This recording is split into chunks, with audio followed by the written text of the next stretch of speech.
The snow was falling hard in Denver that night. Thick flakes drifting down onto the glowing rooftops of my neighborhood. Christmas lights twinkled across the street, red and green reflections bouncing off the icy pavement. From my kitchen window, I had the perfect view of my son's driveway, though what I saw there nearly knocked the air out of me. Daniel stood proudly in his long black coat, grinning ear to ear. Beside him, his wife Clara clapped her hands and squealed like a child. And in front of them, with a giant red bow across its hood, sat a brand new Audi. Sleek, silver, the kind of car that cost more than I'd made in my last 5 years as a nurse before I retired. Merry Christmas. Mom, Margaret, Daniel shouted, holding out the keys like head just performed a miracle. Clara's mother, Margaret, gasped in delight and pressed her manicured hands to her face. Daniel, you shouldn't have. But of course, he had. I gripped the edge of the counter until my knuckles turned white. My son, my only child, had just handed a $60,000 car to a woman who had been in our lives less than a year. And me? What had I received? A card. A flimsy card with 5 crisp $1 bills tucked inside. When I opened it earlier that evening, Daniel had smiled with that tone-deaf pride of his. It's symbolic. Mom, you always taught me to save money, so we thought this was the perfect gift. $5.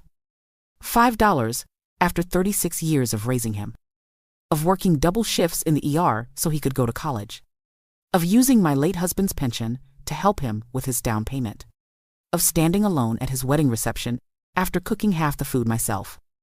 I smiled when I opened it, of course, because that's what mothers do. We smile while our hearts crumble, pretending scraps are enough, pretending that we're not being shoved into the corner while someone else takes our place. From outside, I could hear Clara squealing again. Oh my God. Daniel. She looks so happy. Look at the leather seats. Mom. Look at the dash. The word mom sliced through me. Clara always called her mother Mom. But the way Daniel echoed it, Mom, Margaret, made me want to scream. I leaned against the window frame and pressed the piggy bank they'd stuffed my $5 into against my chest. The cheap plastic rattled with the sound of coins and bills, hollow and pathetic. Out there, under the glow of Christmas lights, Margaret slid behind the wheel of her new Audi, her silver hair shining, while my son bowed like a knight presenting a crown. Inside, my kitchen smelled of roasted ham, buttered rolls, and green bean casserole. My feet ached. My back burned, but the ache in my chest drowned it all out. I whispered to the empty room. So this is what 36 years of sacrifice amounts to $5. And I knew in that moment, something inside me had shifted. The house fell silent after the car pulled away, its engine purring down the snowy street. I stood in the kitchen, staring at the mountain of dirty dishes piled high, the leftover ham cooling on the counter, and the flickering Christmas lights reflecting in the window like a cruel joke. That was when I noticed it sitting neatly on the end of the counter, right next to the piggy bank, holding my $5 pathetic dollars. Margaret's handbag. It was black leather, structured and glossy, with a gold clasp and a designer label I recognized from the glossy pages of fashion magazines. A bag like that could pay my utilities for 2 months. She must have set it down in her excitement over her shiny new Audi and forgotten to take it with her. I picked it up. Heavy. Too heavy for just makeup and a wallet. My first instinct was to put it by the door so she could collect it later, but something gnawed at me. A woman like Margaret didn't forget things. She had swept into our family after my husband's funeral like she owned the place. Always polished. Always composed. Always calculating. Still, I told myself, I was just being a responsible host, making sure nothing inside was misplaced. That's all. I opened the clasp. Inside was a wallet thick with cash, nearly $400 in crisp bills. several platinum credit cards, store cards for luxury retailers. But that wasn't what made my stomach knot. Folded neatly behind her driver's license were 3 investment statements, printed just last week, each one stamped with the logo of a firm called Mountain Crest Holdings. The balances had more zeros than I'd seen since my husband's life insurance payout. She wasn't just comfortable, she was loaded. And tucked between those papers was something that froze me in place. A copy of Daniel's mortgage documents. How in the world did Margaret have those? Clara hadn't mentioned refinancing. Yet here were the papers, highlighted and annotated like a project under review. At the bottom of the bag, I spotted a prescription bottle. Anxiety medication. Prescribed only 2 months ago. Around the same time, she started inserting herself into our family's finances, helping me check my insurance policy, reviewing my pension plan, offering to drive me to appointments. My pulse quickened as I realized this wasn't kindness. This was access. The snow tapped softly against the window as I carefully spread everything out on my bedroom dresser. My hands trembled as I looked at the mortgage forms, the statements, the pills, the fat wallet. It was like holding pieces of a puzzle that hinted at a much larger picture. And for the first time, I wondered if Margaret hadn't just forgotten her purse at all. Maybe she'd left it there on purpose. I was still staring at the documents laid out across my dresser when the phone rang. The sharp sound jolted me, echoing through the quiet house. I hesitated before answering, my fingers trembling as I lifted the receiver. Mrs. Conted. Hayes, this is Officer Miller with the Denver Police Department. His tone was firm, professional. We're following up on a missing person report. A woman named Margaret Chen was last seen at your residence this afternoon. My throat went dry. Missing person? I forced my voice into calmness. I am sorry, officer. I don't know anyone by that name. There was a pause. Our records indicate she was at your address for Christmas dinner. Her son filed the report when she didn't come home or answer her phone. Her son. I nearly dropped the receiver. Margaret had paraded herself as a lonely widow, a woman with no one in the world except us.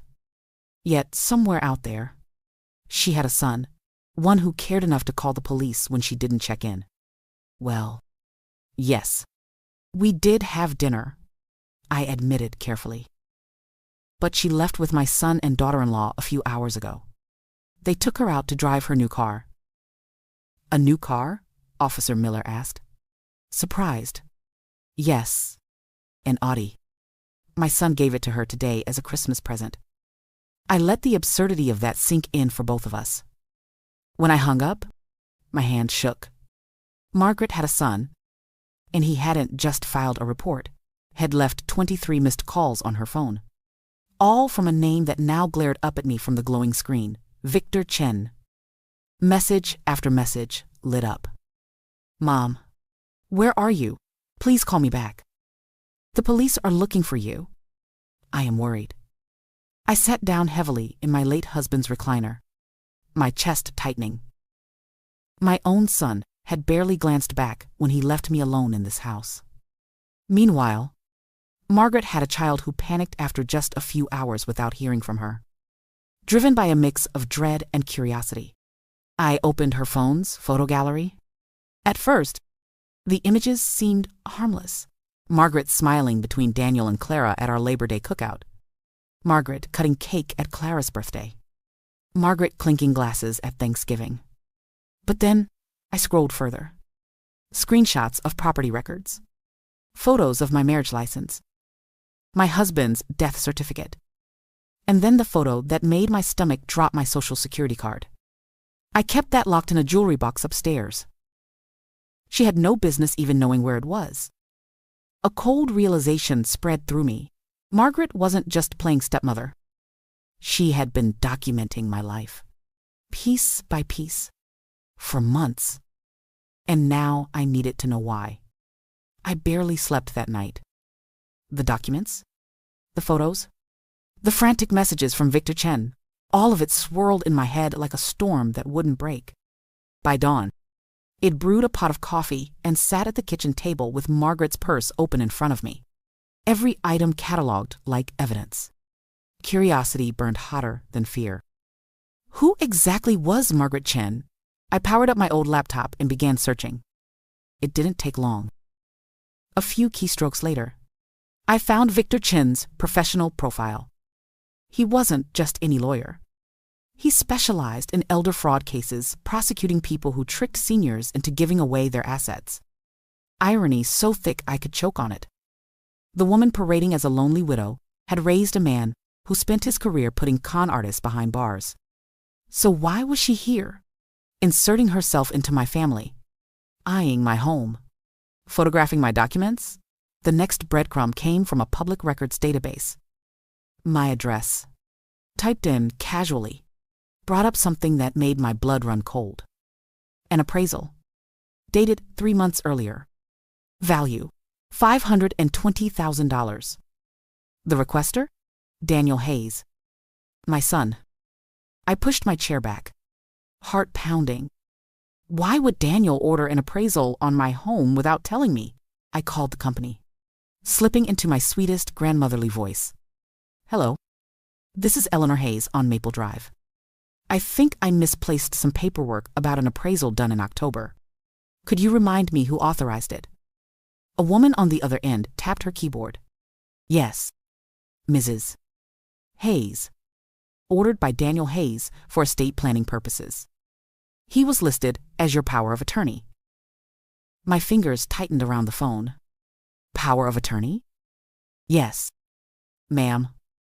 He provided all required documentation. I ended the call with a polite thank you and sat frozen in my chair. I had never given Daniel power of attorney. I knew what that meant.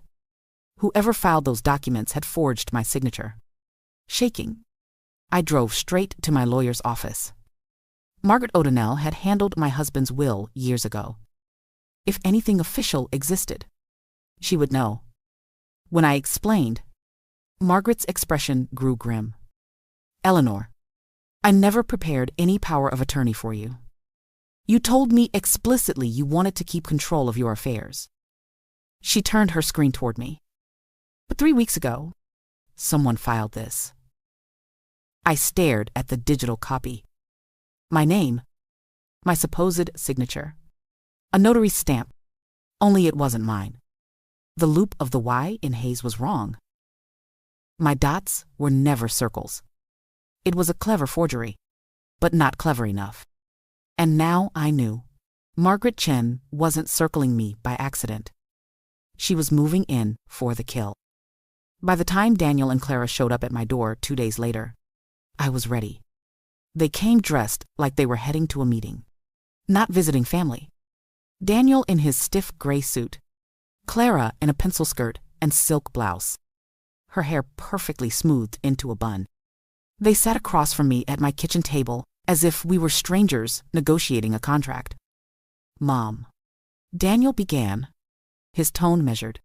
We need to talk about what happened with Margaret's purse. I folded my hands and waited. She was very upset, Clara chimed in, leaning forward.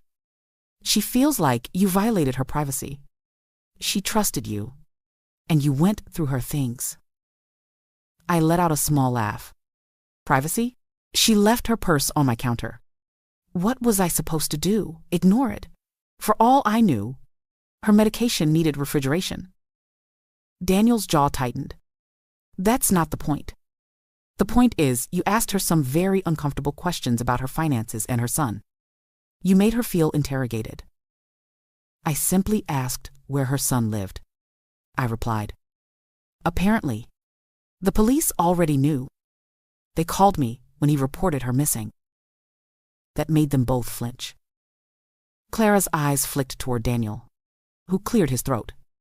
Mom, Margaret's relationship with her son is complicated. He worries too much. That's why she doesn't like to talk about him. I leaned back, studying their carefully rehearsed faces. Complicated. Is it interesting? Considering he calls her daily. Did you know that? She's not estranged at all. In fact, she's loved. For a moment, silence stretched thin between us. Finally, Daniel snapped. Mom, Margaret has been there for us in ways you haven't. She's supportive. She helps with our plans. She's like family. There it was, the knife, twisted without hesitation. In ways I haven't? I asked softly, my voice trembling more from fury than sadness. Did I not raise you? Did I not pay for your college? Your wedding? Your first home?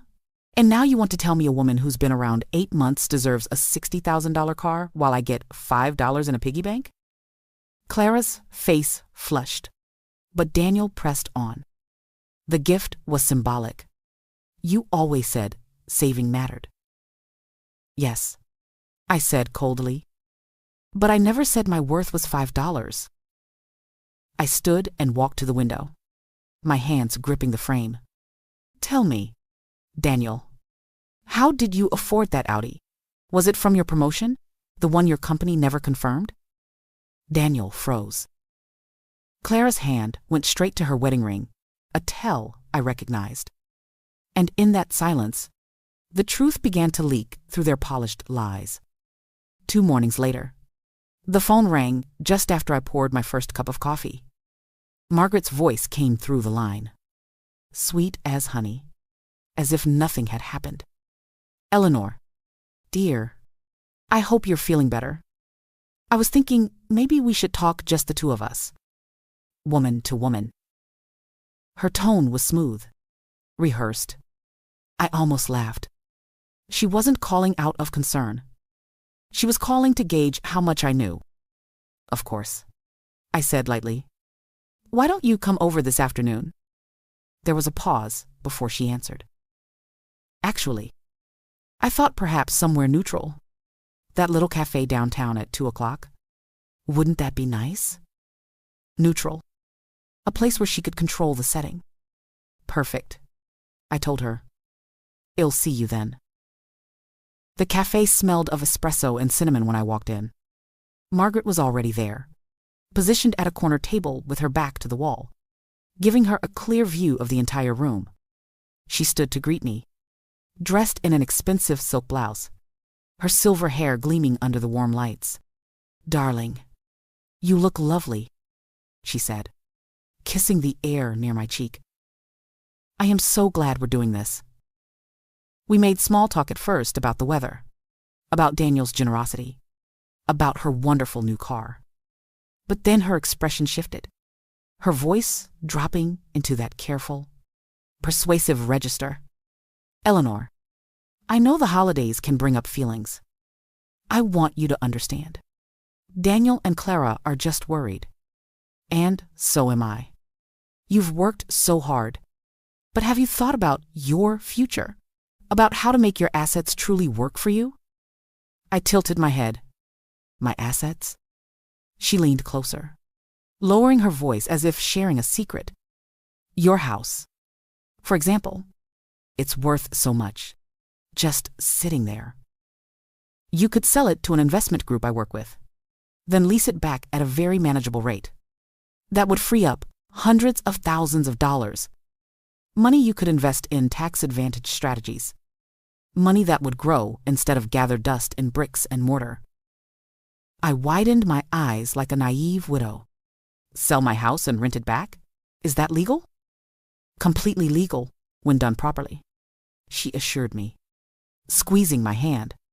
I've helped many seniors transition their assets this way. Daniel and Clara are very excited about it. So there it was, the real plan.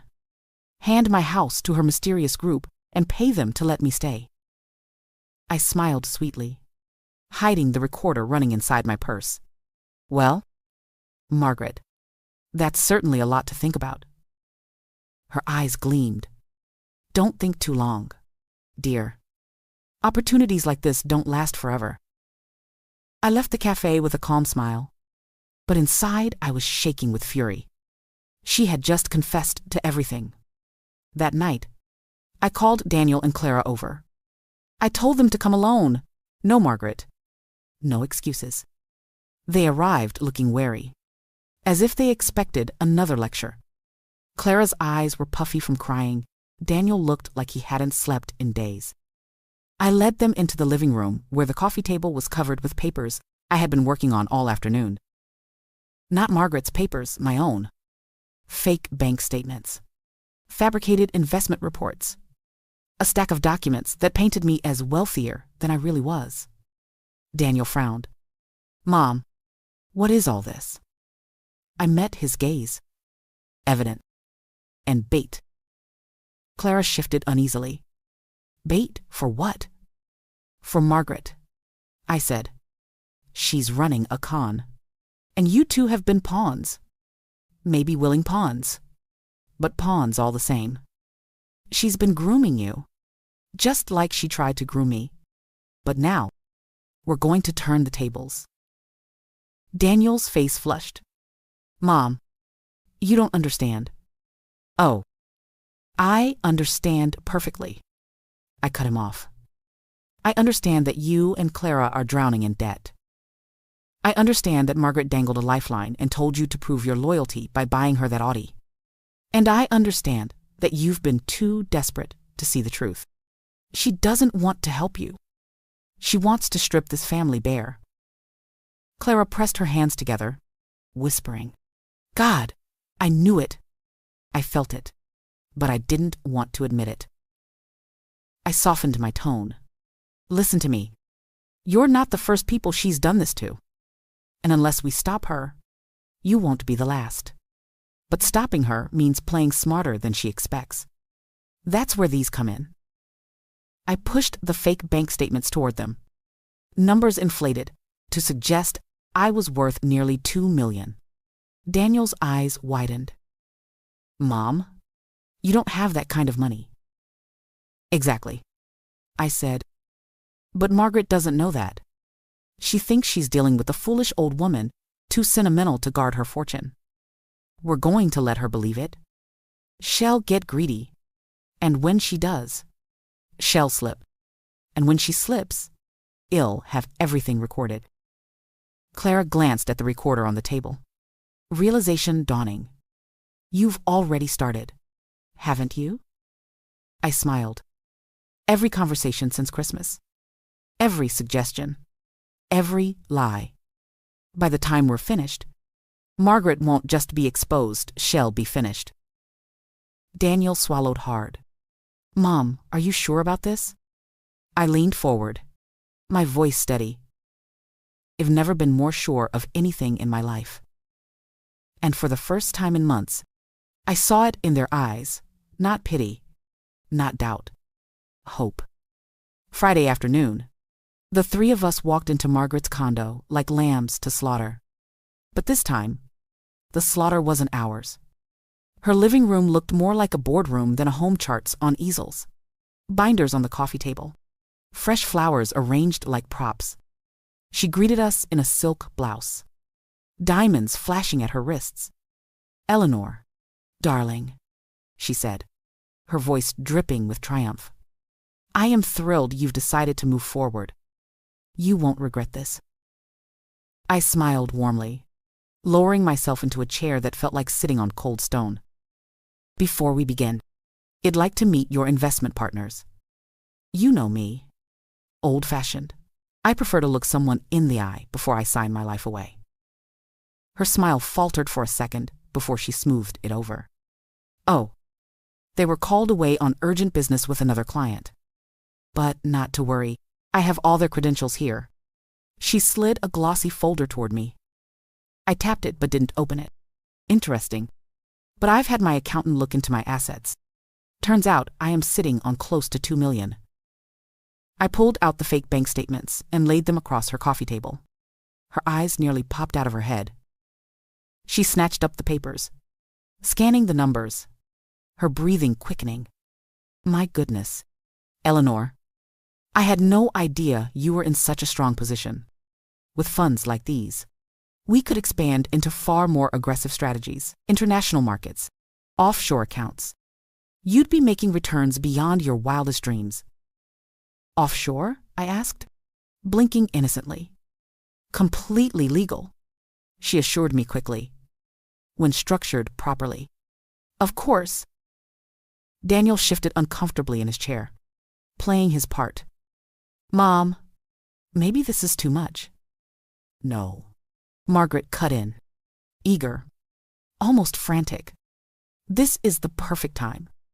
We need to act fast before the market shifts. I leaned back and folded my hands. Funny you should say that. Because when I called my attorney, she mentioned your son, Victor. Brilliant man. Apparently, has made quite the name for himself prosecuting elder fraud. The color drained from her face. I pulled my phone from my purse and pressed stop on the recorder. The silence in the room was heavy. Every word you've said today, Margaret, is on record. Every promise, every illegal scheme, along with the forged power of attorney and the appraisal you arranged without my consent. Her hands trembled. You can't prove anything. Oh, I can, I said softly, and the police will be very interested in hearing it. Daniel stood then, his voice breaking. You used us.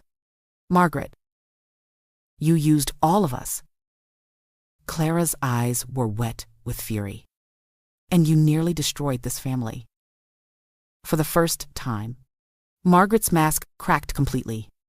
She sank back into her chair, the queen dethroned, and I knew the game was finally over. When I look back on everything, I realized the Audi with its red bow was never really the insult. The true wound came from being underestimated, from watching people I loved believe I was weak enough to be used. But here's the lesson. You don't measure a person's worth in gifts or bank accounts. You measure it in the strength they carry when everything is on the line. I could have stayed silent, swallowed my $5, and let them strip me of everything. Instead, I fought back with patience, with evidence, and with truth. And that made all the difference. So to anyone listening, remember this. Love without respect is just manipulation, dressed in pretty words. Guard your dignity as fiercely as your home. Because in the end, it isn't wealth or property that defines us, it's the courage to demand the respect we deserve.